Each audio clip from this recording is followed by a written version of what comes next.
अस्सलाम वालेकुम everyone, welcome back to my YouTube channel English language plus literature.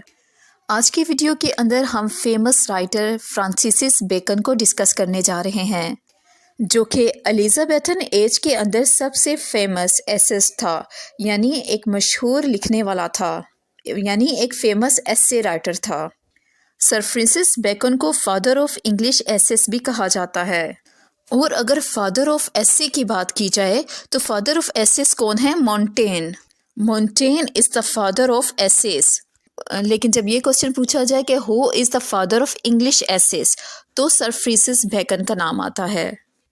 और अगर हम सर फ्रांसिस बेकन के कंप्लीट टाइटल को देखें तो इसका कंप्लीट नाम क्या था? Lord viscount Verulam sir Francis bacon.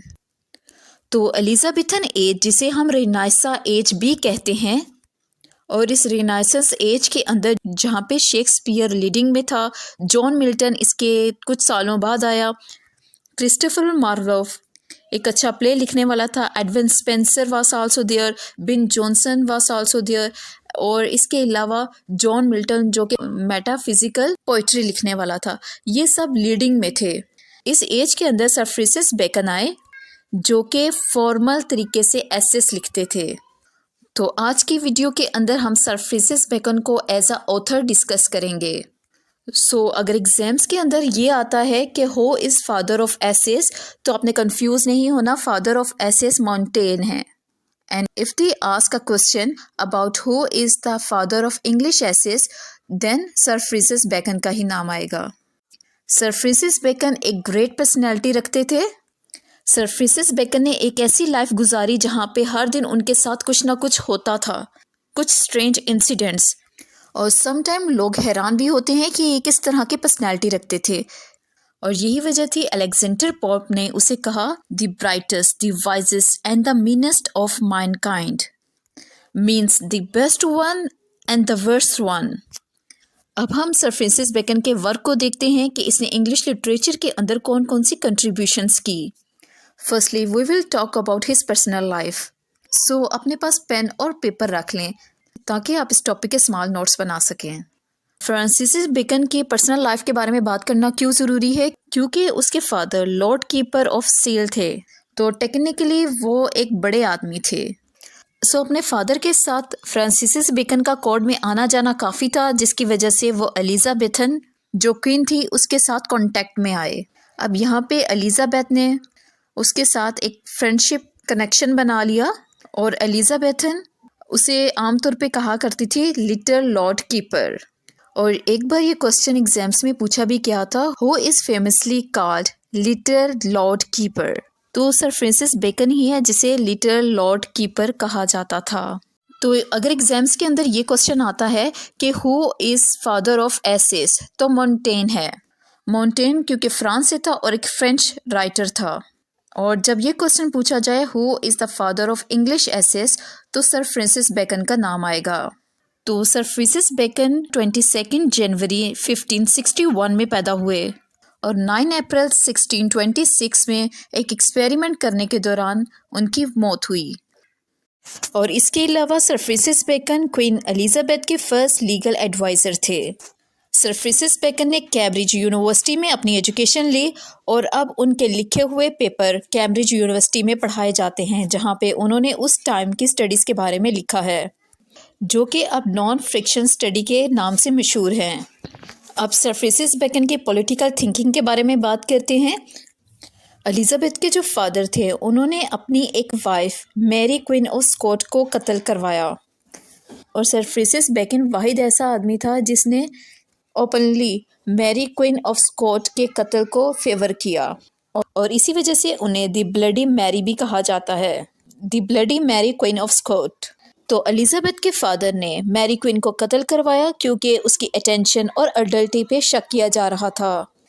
और सर फ्रांसिस बेकन पहला ऐसा आदमी था who gave the idea of proper library, क्योंकि उसके खुद के अंदर रीडिंग हैबिट्स बहुत ज़्यादा थी।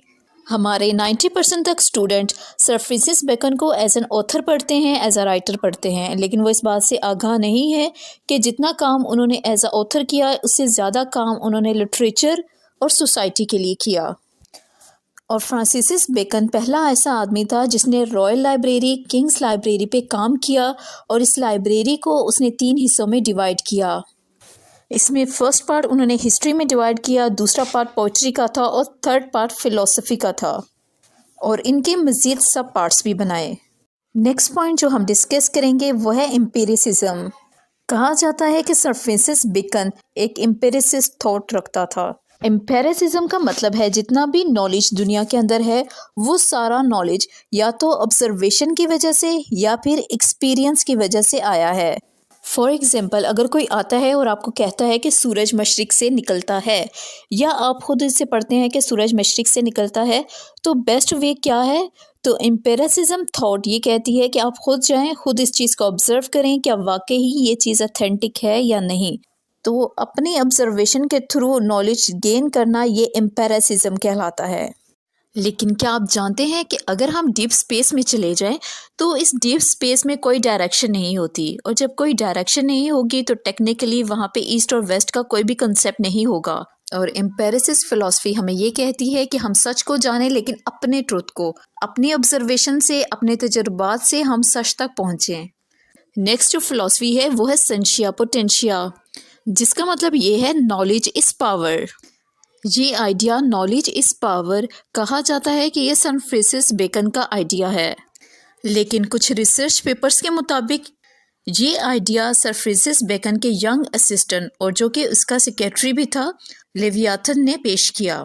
तो टेक्निकली ये आइडिया थॉमस हॉब्स लेवियाथन ने पेश किया, लेकिन इस वर्क को सर फ्रांसिस बेकन के साथ एट्रीब्यूट किया गया। खैर, इस आइडिया के थ्रू कहा गया कि साइंस, नॉलेज, एजुकेशन, लर्निंग, ये सारी चीज़ें पावर हैं। Knowledge is also power. Next हम बात करते हैं एरिस्टोटेलियन फ़िलॉसफी की। सर फ्रांसिस बेकन एरिस्टोटल के वर्क की बहुत ज़्यादा रिस्पेक्ट करते थे, उसके वर्क से बहुत ज़्यादा इंस्पायर थे, लेकिन वो Aristotelian idea of having everything as a copy, और हर रियल चीज़ उस कॉपी की एक इमिटेशन है। सर फ्रांसिस बेकन ने एरिस्टोटल के इस आइडिया की रिजेक्शन की। अगर आपने एरिस्टोटल और सर फ्रांसिस बेकन के रिलेशनशिप को पढ़ा होगा तो काफ़ी हद तक ये टॉपिक उसमें डिस्कस किया गया है। अब नेक्स्ट टॉपिक है एफोरिज्म। तो सबसे पहले हमें पता होना चाहिए कि एफोरिज्म स्टाइल क्या होता है। तो एफोरिज्म स्टाइल वो स्टाइल होता है जिसमें हम बहुत ज़्यादा ईडियम्स और प्रोवर्ब्स अपनी स्पीच में यूज़ करते हैं।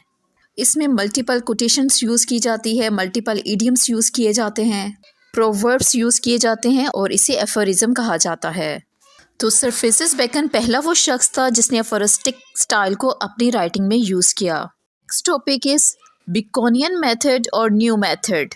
दरअसल बेकोनियन आइडिया और न्यू मेथड ये एक्चुअली बिलोंग करता है डेवलपमेंट ऑफ साइंस से, एडवांसमेंट ऑफ साइंस से। फ्रांसिस बेकन वो फर्स्ट ऑथर था जिसने education, training, research, all work related to science इस पे बात की, इस पे जोर दिया। इवन के लिटरेचर में पहले ह्यूमनिज्म और ह्यूमैनिटी पे बात की जाती थी, लेकिन सर फ्रांसिस बेकन ऐसा पहला राइटर था जिसने साइंस, डिस्कवरीज पे बात की, और इसे बेकोनियन मेथड ऑफ स्टडी कहा जाता है या न्यू मेथड ऑफ स्टडी कहा जाता है। नेक्स्ट अगर हम बात करें तो फ्रांसिस बेकन ऑकल्ट थ्योरी में भी इन्वॉल्व था। और ऑकल्ट थ्योरी क्या होती है? ऑकल्ट थ्योरी दरअसल ब्लैक मैजिक के बारे में स्टडी करना है, ब्लैक मैजिक के ज़रिए से दुनिया के राजों को जानना है। Sir Francis Bacon politically very active था और एक ऑर्डेंट रीडर था। इसके अलावा वो साइंस पे बहुत ज़्यादा बिलीव करता था। अब नेक्स्ट पॉइंट के अंदर हम शेक्सपियरन ऑथरशिप को डिस्कस करते हैं। ये कहा जाता है कि कोई शेक्सपियर नहीं था बल्कि क्रिस्टोफर मार्लोव था। अभी इस बात पे सर्च जारी है कि इधर शेक्सपियर एक राइटर था या फिर क्रिस्टोफर मार्लोव एक राइटर था, और यहाँ तक कि ये भी कहा जाता है कि हो सकता है कि शेक्सपियर और क्रिस्टोफर मार्लोव एक ही हैं। बल्कि एक थर्ड ओपिनियन ये भी कही जाती है कि ना तो शेक्सपियर था और ना ही क्रिस्टोफर मार्लोव था, बल्कि ये सर फ्रांसिस बेकन ही थे जो कि असल में इन तमाम चीज़ों के राइटर थे। ये सर फ्रांसिस बेकन ही थे जिसने ग्रेट वर्क हैमलेट को लिखा, ओथेलो को लिखा, डॉक्टर फोस्टस को लिखा। तो कहा जाता है कि ये सारा great work sir Francis Bacon ने लिखा है, और इस आइडिया को शेक्सपियरियन ऑथरशिप कहा जाता है। और जब हम सर फ्रांसिस बेकन की लाइफ की बात करें तो ये कहा जाता है कि उनके ऊपर एक रिश्वत लेने का केस था, एक ब्राइबरी केस था, जिसमें उन पे इल्ज़ाम लगाया गया कि तकरीबन उन्होंने 40,000 पाउंड की रिश्वत ली है। और जब फ्रांसिस बेकन पे ये इल्ज़ाम लगाया गया तो उस वक्त एक कमेटी तश्कील दी गई। जिस तरह से CBI और इसी तरह क्राइम कंट्रोल के लिए कमेटीज़ बनाई जाती हैं, तो जब ये कमेटी तश्कील दी गई, ये कमेटी बनाई गई ताकि ये पता लगाया जा सके आया कि ये बराबरी केस कौन सा है, ये ट्रू है या नहीं। अब इस बात को हम 100% तक श्योर नहीं हो सकते कि आया फ्रांसिस बेकन ने रिश्वत ली या नहीं, क्योंकि कहा जाता है ही वॉज इन डेब्ट और हो सकता है कि उसने ये रकम ली हो। एनीवे, सर फ्रांसिस बेकन पे इल्ज़ाम लगा कि उसने 40,000 पाउंड की ये रकम ली है और फिर एज अ पनिशमेंट के तौर पे उसे टॉवर भेज दिया गया। दूसरी राय में ये भी कहा जाता है कि वो टीम जो कि सर फ्रांसिस बेकन के लिए तश्कील दी गई थी, वो टीम जो कि इस केस की इंक्वायरी कर रही थी कि इवन फ्रांसिस बेकन ने ये रिश्वत ली है या नहीं, उस टीम का जो इंचार्ज था उसका नाम था सर एडवर्ड कोक। और एडवर्ड कोक कौन था? दरअसल बात ये थी कि फ्रांसिस बेकन 20 साल की एक लड़की से मोहब्बत करता था जो कि फ्रांसिस बेकन से 16 साल छोटी थी। अब ये लड़की थी तो छोटी, लेकिन इसने फ्रांसिस बेकन का दिल तोड़ दिया और इसके बाद उसने एडवर्ड कोक से शादी कर ली। तो टेक्निकली देखा जाए तो ये सर फ्रांसिस बेकन का एक तरह से राइवल था, एक एनिमी था। अब सर फ्रांसिस बेकन क्योंकि उस लड़की से प्यार करता था और एडवर्ड कोक भी उसी लड़की से प्यार करता था, और यही वजह थी कि वो फ्रांसिस बेकन को पसंद नहीं करता था। तो ये भी कंसीडर किया जाता है कि सर फ्रांसिस बेकन ने हो सकता है कि कोई रिश्वत ना ली हो, लेकिन जस्ट इस आदमी की वजह से और इसकी नफ़रत और गुस्से की वजह से हो सकता है कि इसने सर फ्रांसिस बेकन को फ्रेम किया हो, उसे जाल में फंसाया हो। तो यही वजह है कि कुछ लोग कहते हैं कि उसने रिश्वत ली है और कुछ लोग कहते हैं कि उसने ये रिश्वत नहीं ली थी। सर फ्रांसिस बेकन ने इस बात पे क्या स्टेटमेंट दी? उनका स्टेटमेंट था, my lord, it is my act, my hand and my heart. और इस तरह से इस स्टेटमेंट के थ्रू वो एक तरह से कन्फेस कर रहे थे कि वाकई उन्होंने ये काम किया है, यानी उन्होंने ये रिश्वत ली है। ये स्टेटमेंट दरअसल एक तरह की कन्फेशन थी जो कि सर फ्रांसिस बेकन ने दी। ऑक्सफोर्ड यूनिवर्सिटी रिसर्च 2018 के मुताबिक कहा जाता है सर फ्रांसिस बेकन दरअसल होमोसेक्सुअल थे। He was interested in man and he was also the member of part of sodomy. So sodomy mean man's to man's sexual relationship.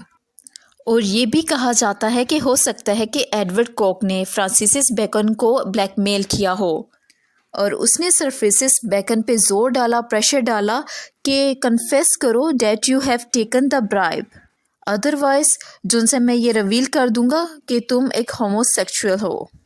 और उस टाइम पे, उस एज पे होमोसेक्सुअल होना एक क्राइम समझा जाता था। और शायद यही वजह है कि इस केस को लेके उनका एक दूसरा स्टेटमेंट भी सामने आता है जिसमें वो कहते हैं, with respect to this charge of bribery I am as innocent as any man born on saint innocent day. So इस स्टेटमेंट में वो क्या कह रहे हैं कि मैं एक इनोसेंट मैन हूँ। सो एक स्टेटमेंट में वो ये कन्फेस कर रहे हैं कि मैं टोटली इनोसेंट हूँ, जबकि दूसरी स्टेटमेंट के अंदर वो एग्री हैं इस बात पे, वो कन्फेस कर रहे हैं कि हाँ उन्होंने ये क्राइम किया है। और यही वजह है कि कुछ लोग सर फ्रांसिस बेकन से बहुत मोहब्बत करते हैं और यही वजह है कि वो कहते हैं कि sir Francis Bacon did not take any bribery. और कुछ लोग कहते हैं कि maybe he was like he must have taken bribe. So as we have discuss earlier, Alexander Pope says about sir Francis Bacon, he was the wisest, brightest and the meanest of mankind। और ये most famous quote है जो कि Alexander pope ने sir Francis Bacon के बारे में बोली। और अब हम जिस पॉइंट को डिस्कस करेंगे वो है idea of sexuality related to Francis Bacon. तो सबसे पहले ये बात याद रखें कि Kings James I and Francis Bacon, they both have been accused of homosexual relationship. और कहा जाता है कि काफ़ी हद तक उन रिलेशन थे। तो कहा जाता है कि जब सर फ्रांसिस बेकन 36 ईयर्स के थे उस वक्त उनका अफेयर एलिजाबेथन हैटन के साथ हुआ जो कि 20 ईयर्स ओल्ड गर्ल थी। और जिसने सर फ्रांसिस बेकन को छोड़ के एडवर्ड कोक से शादी कर ली। तो एडवर्ड कोक कौन था? एडवर्ड कोक के बारे में हम पहले डिस्कस कर चुके हैं। वो इन्वेस्टिगेटिंग ऑफिसर था जिसने सर फ्रांसिस बेकन को रिश्वत के इल्ज़ाम में फंसाने की कोशिश की। और जब वो 45 इयर्स का हुआ तो अगेन उसे 13 साल की एक लड़की एलिस बरहम से उसे प्यार हुआ। और जब वो एलिस से प्यार करने लगा तो इस लड़की ने, एलिस ने उसे बहुत ज़्यादा रिस्पेक्ट दी, प्यार दिया। और यहाँ पे हमें इलेक्ट्रा कॉम्प्लेक्स का भी कॉन्सेप्ट मिलता है क्योंकि सर फ्रांसिस बेकन 45 इयर्स का था और जो लड़की थी एलिस थी वो 13 इयर्स की थी। और इसी तरह का एक कॉन्सेप्ट रशिया के राइटर व्लादिमीर नेबकोन के, जो कि एक फेमस राइटर है जिसने मोस्ट फेमस वर्क लिखा जिसका नाम था लोलिता, जहाँ पे एक प्रोफेसर होता है जिसका नाम प्रोफेसर हम्बर्ट, जो कि 45 प्लस एज का होता है, एंड अ गर्ल जिसका नाम डोलोरेस हेग था, जो कि 12 साल की एक लड़की थी। उनके दरमियान सेक्सुअल रिलेशन कायम होता है। तो काफ़ी हद तक हमें जो राइटर है सर फ्रांसिस बेकन की लाइफ है इसके साथ कनेक्टेड मिलती है। अब हम डिस्कस करते हैं जॉन ऑब्रे के काम के बारे में। जॉन ऑब्रे जो कि एक फेमस राइटर था जिसने एक फेमस वर्क ब्रीफ लाइफ लिखा। जॉन ऑब्रे अपनी फेमस वर्क ब्रीफ लाइफ में लिखते हैं, उसने सर फ्रांसिस बेकन को पेडरास्ट कहा। अब पेडरास्ट का क्या मतलब है? A man who is sexually involve with a child but that is a male child. यानी एक आदमी सेक्सुअली एक आदमी के साथ इन्वॉल्व हो सेक्सुअल रिलेशन बनाने में, और वो भी मेल यंग चाइल्ड। अब John Aubrey sir Francis Bacon के मौत के बारे में भी लिखता है। तो ये कहा जाता है कि सर फ्रांसिस बेकन एक तजुर्बा कर रहा था, एक एक्सपेरिमेंट कर रहा था, और वो ये देखना चाह रहा था कि वो कौन सा पर्टिकुलर पॉइंट है जहाँ पे मीट फ्रोज़न हो जाता है। He wanted to check the lowest point of the temperature, और यहाँ पे उसकी मौत हुई निमोनिया की वजह से।